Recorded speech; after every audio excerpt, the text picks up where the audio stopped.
Hola amigos, soy Axel y en este video tutorial les voy a explicar cómo crear máquinas virtuales mediante el programa VirtualBox. Para la descarga e instalación del programa VirtualBox en Ubuntu podéis consultar este video tutorial que les dejo aquí abajo el enlace o a través de mi blog axelsonar01.blogspot.com. Bien, iniciamos. Abrimos VirtualBox. Lo primero que nos indica VirtualBox, una vez abierto, es nueva, pues clicamos para crear la nueva máquina virtual. Lo primero que nos indica es que debemos de poner el nombre. En mi caso, como posteriormente instalaré un Ubuntu, pues voy a poner Ubuntu. Como veis, él directamente al poner Ubuntu nos indica que es de tipo Linux y la versión 64 bits. Hay que tener muy en cuenta que el nombre es totalmente aleatorio. Podemos poner cualquier tipo de nombre. Simplemente si ponemos un nombre que ya corresponde a un sistema operativo, él por defecto nos indicará el tipo de sistema operativo que es y la versión. Esto se puede modificar, eso claramente. Aquí si abrís, veis todos los tipos de sistema operativo que tiene. Podéis elegir el que corresponda, así como el tipo. Si por ejemplo ahora pusiéramos Windows, él ya nos reconoce Microsoft Windows y por defecto nos pone la versión de 64 bits. Si ponemos Windows Vista, pues ya nos está indicando la versión de sistema operativo Windows Vista. Como he dicho, si ponéis cualquier nombre, por ejemplo voy a poner Axel, él ha dejado el anterior por defecto, pero yo podría poner pues que es un Solaris, versión Oracle o la que crea conveniente. Esto, insisto, siempre es a gusto del sistema operativo que estáis. Les podéis poner el nombre del sistema operativo directamente o un nombre que vosotros queráis. Bien, como he dicho anteriormente, como yo voy a estar posteriormente en Ubuntu, le pongo Ubuntu, indico que es un Linux y ya me deja Linux Ubuntu 64 bits. Como mi máquina es de 64 bits, pues ya lo dejo así. Continuamos. Bien, en esta pantalla, tamaño de memoria, aquí nos indica la memoria RAM que podemos usar sin perjudicar a la máquina real. Todo lo que es el tamo verde es la memoria que nosotros podemos utilizar de memoria RAM en la máquina virtual sin que esto perjudique el rendimiento de la máquina real. Bien, como veis en mi caso yo tengo 8 GB de RAM de máquina real y me indica que puedo utilizar aproximadamente 5 GB. En mi caso siempre prefiero dejar algo más de gigas en la máquina real que en la máquina virtual para que corra adecuadamente todo. Por tanto, con unos 4 GB la máquina virtual correrá perfectamente. Pues bien, dejamos 4 GB. Continuamos. Aquí ya nos indica de crear el disco duro. Le decimos simplemente que sí, crear un disco duro virtual y nos da un tamaño recomendado de 8 GB. Esto es importante que tengáis en cuenta que el tamaño lo habéis de escoger vosotros según las aplicaciones que queráis instalar en la máquina virtual. Es decir, el sistema operativo que instaléis por sí ya ocupará unos cuantos gigas, 1, 2, 3, los que correspondan. A partir de ahí, si vais a instalar muchas aplicaciones o tenéis pensado tener mucha información en esta máquina virtual, es interesante que la capacidad de disco duro que utilicéis sea mayor. Lógicamente también dependerá de la capacidad del disco duro de vuestra máquina real. Por tanto, le damos a crear el tipo de archivo de unidad de disco duro. Si solamente vamos a trabajar con VirtualBox, dejamos el que hay por defecto, y si queremos trasladar esta máquina virtual a otro tipo de programa, pues tendremos que mirar cuál de estos es compatible con el programa que queremos usar a posteriori.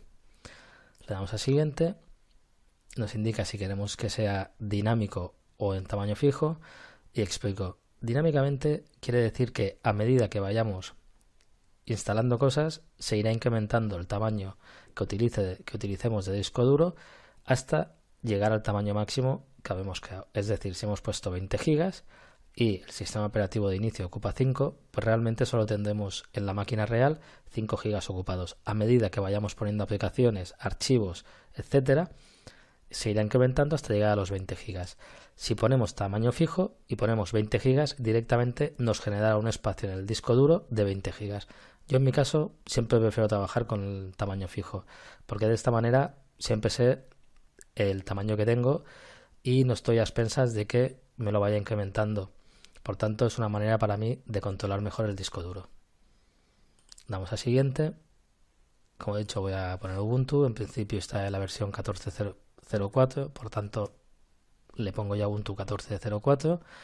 Y como os he dicho antes, me gusta tener un disco duro fijo y le voy a poner aproximadamente unos 16 gigas. Con esto ya le damos a crear y finalizamos lo que es la creación propiamente del archivo para la máquina virtual. Bien, le damos a crear y ya nos está generando el archivo.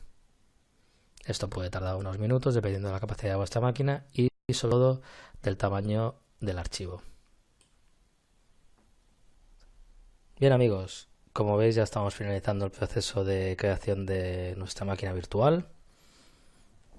En breve ya finalizaremos. Bien, ya hemos finalizado. Ya tenemos una máquina virtual creada. Aquí nos aparece. Por tanto, tenemos un archivo de máquina virtual que le hemos dado de nombre Ubuntu. Actualmente la máquina virtual está apagada y aquí podemos ver que nos indica todas las características de nuestra máquina virtual. Ahora voy a pasar a explicar las características de dicha máquina virtual. Para ello tendremos que abrir configuración. Nos vamos a configuración.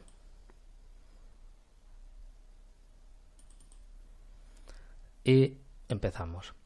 Bien, en general lo único que nos indica es el nombre, como hemos dicho anteriormente de inicio.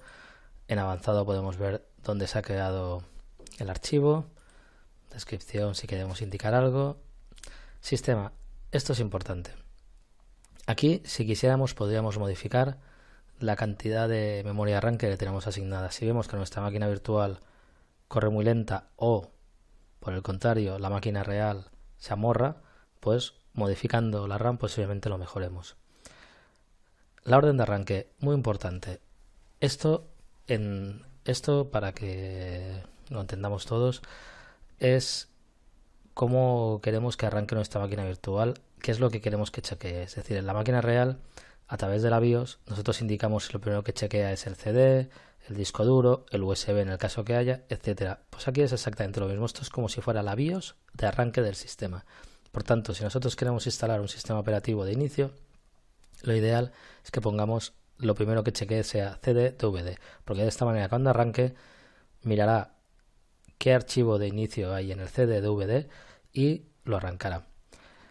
Hay que tener en cuenta que este CD-DVD puede ser el CD de la máquina real o un archivo que nosotros le indiquemos. Posteriormente lo explicaré esto cuando lleguemos a la parte de almacenamiento. Bien, lo demás se puede dejar por defecto y funcionará. Procesador, aquí podemos escoger si trabajamos con una CPU, 2, 3 o 4, dependiendo del número de CPUs de nuestra máquina real. También siempre nos indica con color verde hasta dónde podemos llegar. Aquí nos dice que podemos trabajar con 2 CPUs. Pues bien, le damos al máximo. Si en este caso la máquina real se amorrara, pues podríamos bajarlo a una CPU. Aceleración, todo esto lo dejamos por defecto. Pantalla, lo mismo. ¿Qué memoria de vídeo queremos usar?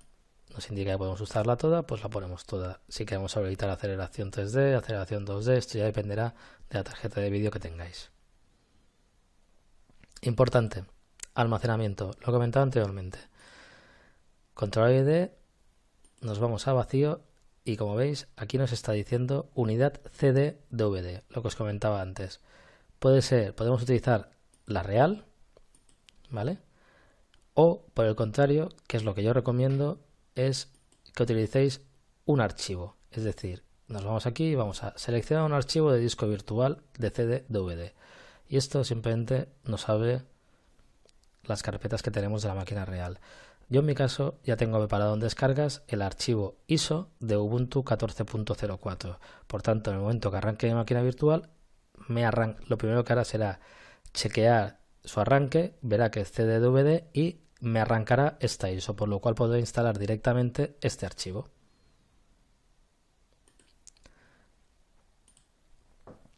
Bien, en audio lo podéis dejar por defecto perfectamente. En red lo mismo, lo podéis dejar por defecto. En caso que no os funcione la red, lo único que tenéis que hacer es ir modificando aquí la opción hasta que encontréis la que se adapta a vuestra máquina real. En avanzado En mi caso directamente ya me está reconociendo la tarjeta que tengo, la dirección MAC, etcétera. Puertos series si utilizáis puertos series, USB si queréis instalar que os reconozca los USBs, carpetas compartidas. Esto es muy interesante porque esto os permite trabajar con una carpeta que esté a la vez tanto en la máquina real como en la máquina virtual. Por tanto, podéis traspasar información de la máquina virtual a la máquina real de una manera muy simple y sencilla. A partir de aquí le damos a aceptar, guardamos todos los cambios y en principio ya tenemos nuestra máquina virtual configurada y preparada para instalar el nuevo sistema operativo. Pues bien amigos, con esto ya finalizamos la explicación de la creación de una máquina virtual. Espero que les haya gustado el vídeo y les haya servido de ayuda. Si les ha gustado, agradecería marcar me gusta y se suscribirán a mi canal si no lo han hecho ya. Espero verles en el próximo tutorial y un saludo. Hasta luego.